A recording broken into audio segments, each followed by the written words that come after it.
বাংলাদেশের সর্বপ্রথম পূর্ণাঙ্গ ডিজিটাল বই ইজি কেমিস্ট্রির পক্ষ থেকে তোমাদেরকে স্বাগতম জানাচ্ছি। আশা করছি তোমরা সবাই ভালো আছো এবং সুস্থ আছো। তো আজকে আমি তোমাদেরকে একটি সৃজনশীল প্রশ্ন সমাধান করাবো, যেটা কিনা একটি বোর্ডে এসেছে। তো আমাদের সৃজনশীল প্রশ্নে যাওয়ার আগে আমি একটু আমাদের বই সম্পর্কে বলে নেই। আমাদের এই বইটিতে মূলত রসায়নে ভালো করার জন্য যাবতীয় যা কিছু প্রয়োজন সকল কিছুই কিন্তু তোমাদেরকে দেওয়া হচ্ছে। তো তোমরা কেমিস্ট্রিতে ভালো করার জন্য ক খ প্রয়োজন আমাদের বইয়ের মধ্যে আছে, সিকিউ প্রয়োজন বইয়ের মধ্যে আছে, এমসিকিউ প্রয়োজন বইয়ের মধ্যে আছে। এমসিকিউর আবার 500টা সাজেশন ভিত্তিক প্রশ্ন আছে এবং যেই 500টি প্রশ্ন পড়লে রসায়নের অলমোস্ট সম্পূর্ণ যে সিলেবাসটা সেই সিলেবাসটা তোমাদের কভার হয়ে যাবে। তো আমি বলবো তোমাদেরকে বইটি সংগ্রহ করো। বইটিতে শুধুমাত্র যে প্রশ্ন আছে আর উত্তর আছে এমনটা না, কিউআর কোড রয়েছে। কিউআর কোড স্ক্যান করলে তোমার যেই টপিকে বুঝতে সমস্যা হবে, যেই টপিকটা, শিক্ষক এসে তোমাকে ওই টপিকটা খুব সুন্দরভাবে বুঝিয়ে দিবে। এবং এই বুঝিয়ে দেওয়ার জন্য তোমার কিন্তু কোনো এক্সট্রা কোনো ফি বা কোনো চার্জ দরকার হচ্ছে না। বইটি কিনে সাথে রাখলেই যারা যারা এই বইটি কিনবে তাদেরকেই সেই কিউআর কোডের যে অ্যাক্সেস, সেই অ্যাক্সেস তারা পেয়ে যাবে। তাই আমি বলবো যে কেমিস্ট্রিতে ভালো করতে হলে আমাদের এই বইটি কিনো, সংগ্রহ করো, বাসায় বসে পড়াশোনা করো।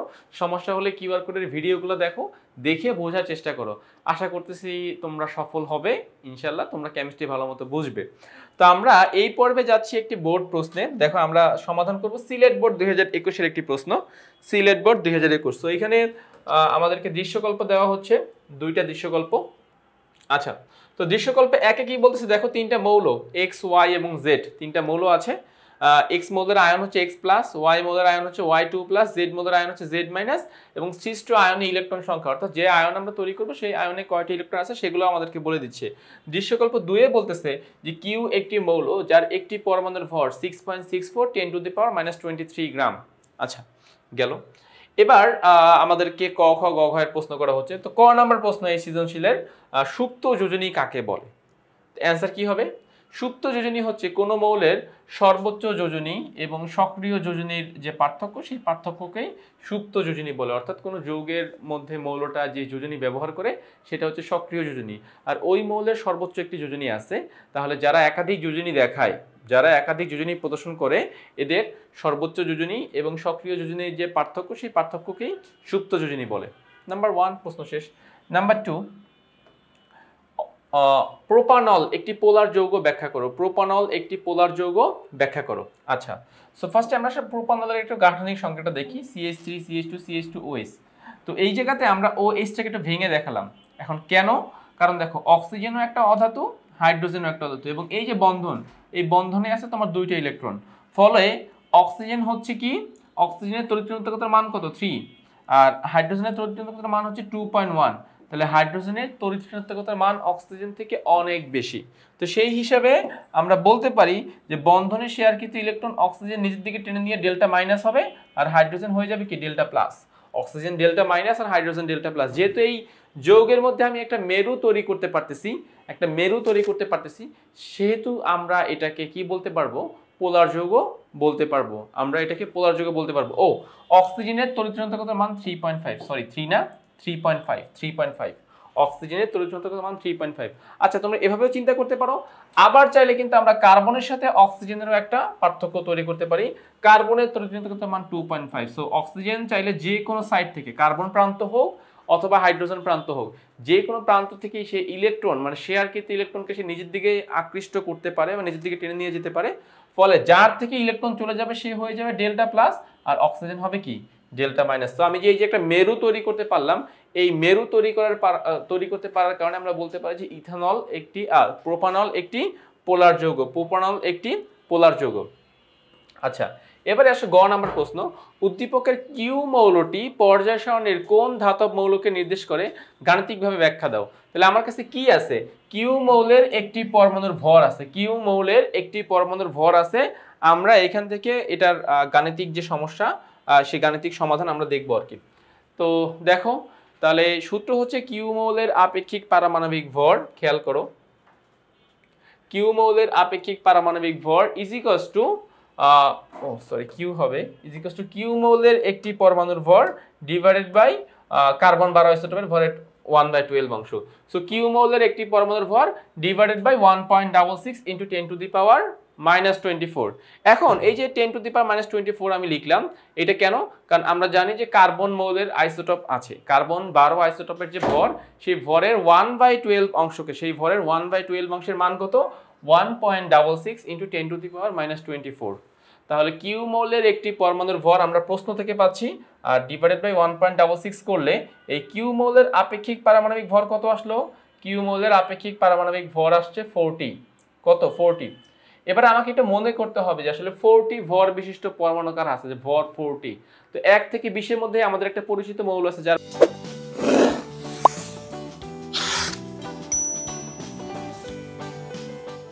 ভর 40, কে বলতো? সে হচ্ছে আমাদের ক্যালসিয়াম পরমাণু। ক্যালসিয়াম ভর হচ্ছে, এই পারমাণবিক সংখ্যা হচ্ছে 20 এর ভর হচ্ছে 40। সো এই যে 40 পেয়েছি, তাহলে এই 40 থেকে আমরা আইডেন্টিফাই করতে পারবো যে হ্যাঁ, এখানে যেহেতু ভর 40 এসেছে, অতএব পরমাণুটি হবে ক্যালসিয়াম, কেননা ক্যালসিয়াম মৌলের ভর হচ্ছে 40।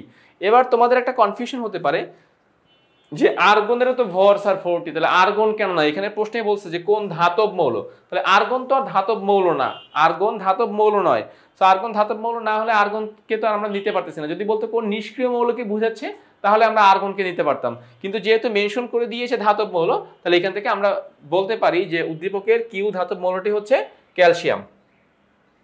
আচ্ছা, যাচ্ছি ঘ নাম্বার প্রশ্ন। দেখো ঘ নাম্বার প্রশ্ন বলছে যে উদ্দীপকের, দেখো ঘ নম্বর প্রশ্নে কি বলতেছে যে উদ্দীপকের এক্স, ওয়াই ও জেড মৌলসমূহের পারমাণবিক আকারের ক্রম বিশ্লেষণ করো। পারমাণবিক আকারের যে সিকোয়েন্স, সেই সিকোয়েন্সটা আমাকে বর্ণনা করতে হবে। তো আমাকে ফার্স্টে এক্স, ওয়াই, জেড মৌল আগে আইডেন্টিফাই করতে হবে যে এক্স মৌলটা কে হতে পারে, ওয়াই মৌল কে হতে পারে, জেড মৌল কে হতে পারে। এখন একটু দেখো এখানে যে আমরা যদি সংক্ষেপে তোমাদেরকে বুঝাই, তাহলে জিনিসটা এরকম হচ্ছে যে এক্স মৌলের ইলেকট্রন আছে 10টা, 10 আর প্লাস মানে কি ইলেকট্রন কম, তাহলে অ্যাকচুয়ালি 10 এর সাথে 1 যোগ করো, ইজিকোস টু সেখানে কয়টি ইলেকট্রন পাচ্ছি? 11টা। 11 ইলেকট্রন বিশিষ্ট পরমাণু সোডিয়াম। আচ্ছা, ওয়াই মৌলের সৃষ্ট ইলেকট্রন মানে আয়নের ইলেকট্রন হচ্ছে 10টা, আর এখানে আছে 2+, তার মানে 2টা ইলেকট্রন বাদ দিয়ে 10টা হয়েছে, তাহলে 2টি ইলেকট্রন সহ কয়টা হবে? 12টা হবে। তাহলে ওয়াই মৌল হচ্ছে ম্যাগনেসিয়াম, তাহলে এক্স মৌলকে, এক্স মৌল হচ্ছে সোডিয়াম, ওয়াই মৌলকে, ওয়াই মৌল হচ্ছে ম্যাগনেসিয়াম। জেড মৌল কি হবে? দেখো জেড মৌলে ইলেকট্রন আছে 18টা, আয়নের ইলেকট্রন আছে 18টা, জেড মাইনাস বলতেছে, জেড মাইনাস বলতেছে। সো মাইনাস মানে কি? কমবে, মাইনাস মানে কি? কমবে, তাই না? সো 18 - 1 ইজিকোস টু কত হবে? ইজিকোস টু হচ্ছে 17। 18 - 1 ইজিকোস টু কত পাচ্ছি আমরা? 17 পাচ্ছি। সো জেড কি হবে? জেড হচ্ছে ক্লোরিন। তাহলে এক্স হচ্ছে সোডিয়াম, ওয়াই হচ্ছে ম্যাগনেসিয়াম, জেড হচ্ছে ক্লোরিন। আমরা পরমাণুগুলোর এই যে আয়ন দেখে দেখে আইডেন্টিফাই করে ফেললাম খুব সহজেই যে এক্স, ওয়াই, জেড পরমাণুগুলো কে হবে।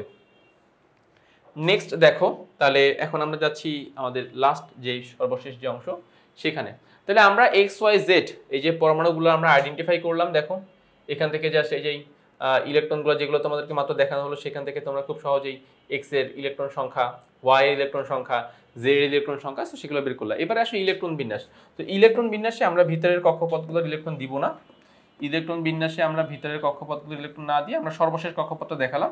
তোমরা এক্সামে দেখাবা, হ্যাঁ এক্সামে দেখাবা, আমি আবার দেখিয়ে দিচ্ছি, আবার ভাববা যে স্যার দেখাইলো না, তার মানে আমাদের মনে লাগবে না। ভিতরের কক্ষপথগুলো সহজে বোঝানোর জন্য জাস্ট অনেক সময় হয়তো লেখা হয় না, বাট এক্সামে আমরা দেখাবো, সবগুলো ইলেকট্রন বিন্যাসকে আমরা দেখাবো। আচ্ছা, এবার আসো এদের পর্যায় এবং সর্বশেষ কক্ষপথের ইলেকট্রন সংখ্যা, যেগুলো আমাদেরকে আসলে আইডিয়া দিবে যে পারমাণবিক আকার বড় হবে নাকি ছোট হবে। তো সোডিয়াম পরমাণুর সর্বশেষ কক্ষপথে ইলেকট্রন আছে একটা, ম্যাগনেসিয়ামের সর্বশেষ কক্ষপথে ইলেকট্রন আছে 2টা, আর ক্লোরিনের সর্বশেষ কক্ষপথে ইলেকট্রন আছে 3টা। এবং এরা সবাই মানে সোডিয়াম, ম্যাগনেসিয়াম, ক্লোরিন এরা সবাই কিন্তু পর্যায় 3-এর মৌল। তাহলে এদের একটা জায়গাতে মিল রয়েছে যে এদের সবারই 3টা গোলাকার, নিউক্লিয়াসের বাইরে 3টা গোলাকার রয়েছে, কিন্তু সবার সর্বশেষ কক্ষপথে ইলেকট্রন সংখ্যা সমান না, যার সোডিয়ামের সব থেকে কম, ম্যাগনেসিয়ামের একটু বেশি, ক্লোরিনের সব থেকে বেশি। তাহলে আমরা কি জানি? দেখো আমরা জানি যে কোনো একটা মৌলের সর্বশেষ কক্ষপথে ইলেকট্রন সংখ্যা যত বেশি হবে, কোনো একটা মৌলের সর্বশেষ কক্ষপথে ইলেকট্রন সংখ্যা যত বেশি হবে, ওই মৌলের নিউক্লিয়াসের আকর্ষণ বল তত বেশি হবে। সো এখানে ইলেকট্রন সংখ্যা বেশি কার? ক্লোরিনের। তাহলে নিউক্লিয়াস মানে ক্লোরিন পরমাণুর নিউক্লিয়াস সব থেকে বেশি আকর্ষণ বল এখানে তৈরি করতে পারবে। তাহলে ক্লোরিন মৌলের নিউক্লিয়াসটা সব থেকে বেশি আকর্ষণ বল তৈরি করতেছে, তারপরে ম্যাগনেসিয়াম, তারপরে সোডিয়াম। সো আকর্ষণ বলের ভিত্তিতে ক্লোরিনের আকর্ষণ বল সব থেকে বেশি, তারপরে নিউক্লিয়াসের আকর্ষণ বল ম্যাগনেসিয়ামের, এবং সব থেকে কম আকর্ষণ বল সোডিয়ামের। Okay fine. এবারে দেখো নিউক্লিয়াসের আকর্ষণ বল বাড়লে পরমাণুর আকারটা ছোট হয়। তোমরা এটাকে একটা ব্যস্তানুপাতিক রিলেশন বলতে পারো। এটার সাথে আকর্ষণ বলের সাথে পরমাণুর আকারের একটা ব্যস্তানুপাতিক রিলেশন 1/, আকারে আছে, ঠিক আছে। সো আকর্ষণ বল যত বাড়বে আকারটা তত ছোট হবে। কেন? কারণ নিউক্লিয়াসটা কি ওই কক্ষপথটাকে কাছে নিয়ে আসতে চেষ্টা করবে, কাছে কাছে চলে আসবে আর কি।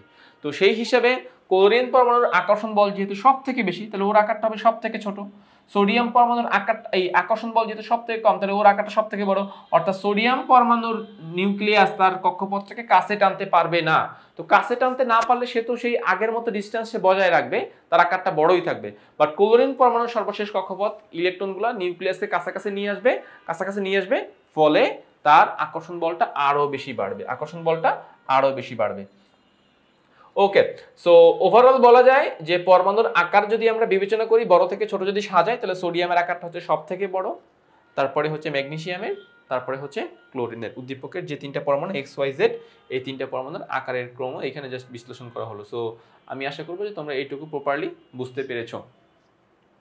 ওকে, তো দেখো এই যে কথাটুকু বললাম, তোমরা এক্সামে ডায়াগ্রাম আঁকবা, ব্যাখ্যা করবা, কারণগুলা বলবা যে হ্যাঁ এই জন্য আকারটা ছোট হচ্ছে, এই জন্য আকারটা বড় হচ্ছে, বললে আশা করি তোমাদের যেই অ্যান্সার সেই অ্যান্সারটা ফুলফিল হয়ে যাবে।